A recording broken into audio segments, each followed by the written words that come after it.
This one is from Melissa Figgis. SOS, I have a podcast question.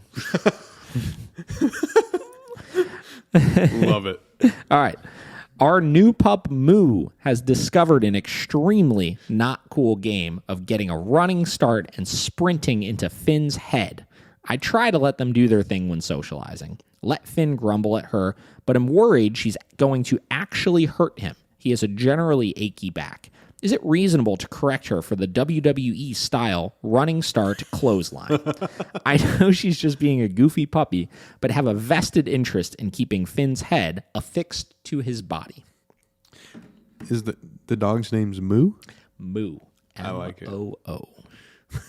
Great question. Yes.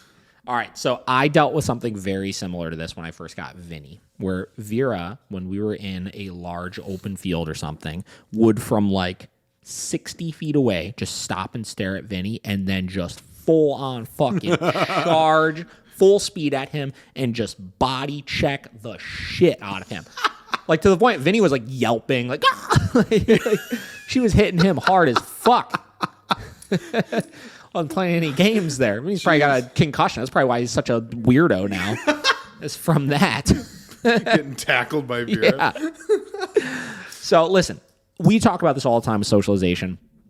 The idea of letting things slide for the most part, kind of, bobbing and weaving with letting them communicate and all that kind of stuff. Yeah. You hit a point, though, where the socialization, whether it's because it's annoying you or because it's becoming unsafe, has to be told, chill out a little bit. Yeah. Right?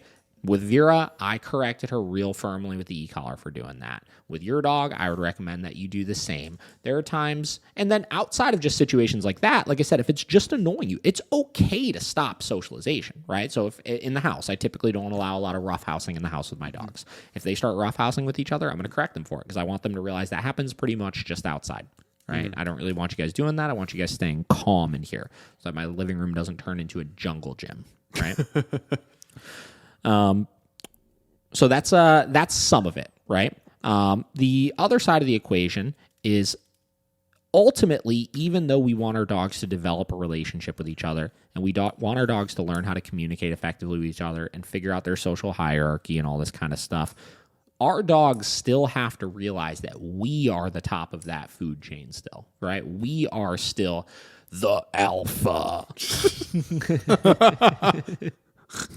If you want to call it that. We're still head honcho in the house, right? Yeah. And that means that I still am going to communicate when you're being too much, when you're being too much, when you're being too much. Mm-hmm. Yes, most social issues, I think, stem from owners micromanaging too much, but there will always be times we need to step in and teach dogs to chill out a little bit. So I have no problem if you get Moo corrected for this and you get this behavior stopped so that you're not going to have any problems with it moving forward. So, yeah, no more clotheslining. No more the people's hammer. Is that what it was called? The people's elbow. No more the people's elbow. No more suplexing. I was never a big wrestling fan growing up. I never watched a lot of it. I was a little too young for it. I think wrestling was really popular in the early 90s. So, like, most of my friends' older brothers and stuff were very into it. Yeah. But I think it started kind of tapering out, like the end of the 90s and early 2000s and stuff. And pretty much just like the diehards watched it at that point, I think. Yeah. I mean, after Stone Cold and The Rock and all of them kind of backed off, it's lost its luster. Yeah. Now we just got Can't See Me. Oh, God. Good question. Hope that